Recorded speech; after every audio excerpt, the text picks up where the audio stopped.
중국 정부 관리와 경제학자들이 경제 성장률 목표를 대폭 하향 조정하거나 아예 폐기해야 할지 아니면 바오류, 보륙, 성장률 6대 유지를 유지할지를 놓고 열띤 논쟁이 벌어지고 있다고 7일 현지 시간 블룸버그 통신이 소개했다. 국내 총생산, GDP 증가율 목표를 놓고 중국에서 이런 논쟁이 벌어지는 것은 이전에는 상상조차 할 수 없었던 일이 일부 민간 전문가가 예측한 대로 약 3로 목표가 낮아지면 지금과 같은 대상별 지원책이 계속된다.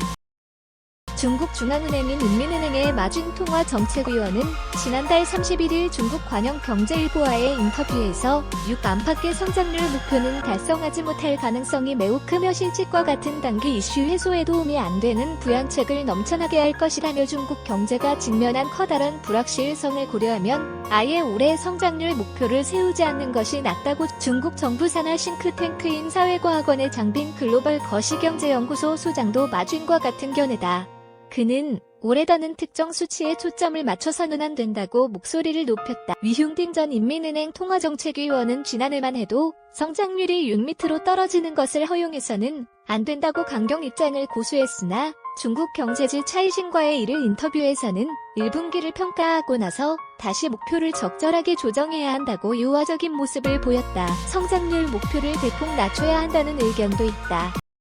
선의루 인민은행 부총재 등 중국 금융계 저명 인사들이 포진한 싱크탱크 중국금융 40인논단은 올해 성장률 목표를 3 안팎으로 하향 조정해야 한다고 제안. 논단은 웹사이트 성명에서 장기적으로 볼 때 성장률 목표가 너무 높으면 경제구조를 왜곡하고 자원의 잘못된 배분을 더욱 악화시킨다고, 반면 일각에서는 6 목표를 유지하는 것이 중요하다는 의견을 웨이젠과 전 상무부 부부장, 차관은 지난달 중순한 칼럼에서 중국은 여전히 올해 6 성장률 목표를 달성할 수 있다고 확신한다며 경제가 받은 충격에도 펀더멘털은 변하지 않았다고 주장했다. 사회과학원 국가경제전략연구소의 펑쉬밍 선임연구원도 중국은 6 목표를 고수해야 한다며 이를 낮추는 것은 필요하지도 바람직하지도 않다고 목소리. 일반적으로는 매년 3월 열리는 전국인민대표대회 전인대에서 성장률 목표가 공식 발표된다. 당 지도자들도 지난달 27일 중앙정치국회의에서 올해 경제와 사회적 목표 달성에 대한 의지를 재확인했다고 블룸버그는 덧붙여. 그러나 이런 목표는 전년도 말 중국 공산당 지도부가 비공개로 개최하는 중앙경제공작회의에서 결정된다. 성장률 목표는 단순한 숫자 발표에 그치는 것이 아니라 그의 경제정책 지침이 된다. 전문가들은 지난해 12월 열렸던 중앙경제공작회의에서 당 지도부가 올해 성장률 목표를 작년에 6.0에서 6.5에서 6.0 안팎으로 낮췄을 것이라고 추정했다.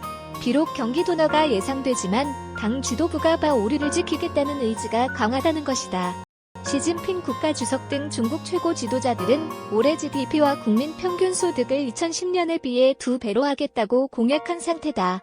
바오류를 실현해야 약속 달성이. 그러나 코로나19로 모든 상황은 급변했다.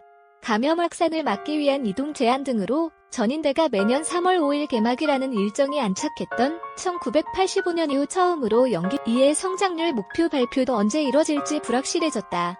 이 목표에 따라 중국 정부의 경제 정책은 엄청나게 달라진다고 블룸버그는 거듭 강조했다. 만일 지도부가 바오류라는 야심에 찬 목표를 유지한다면 역대 최대 규모의 경기 부양책이 펼쳐질 수 있다.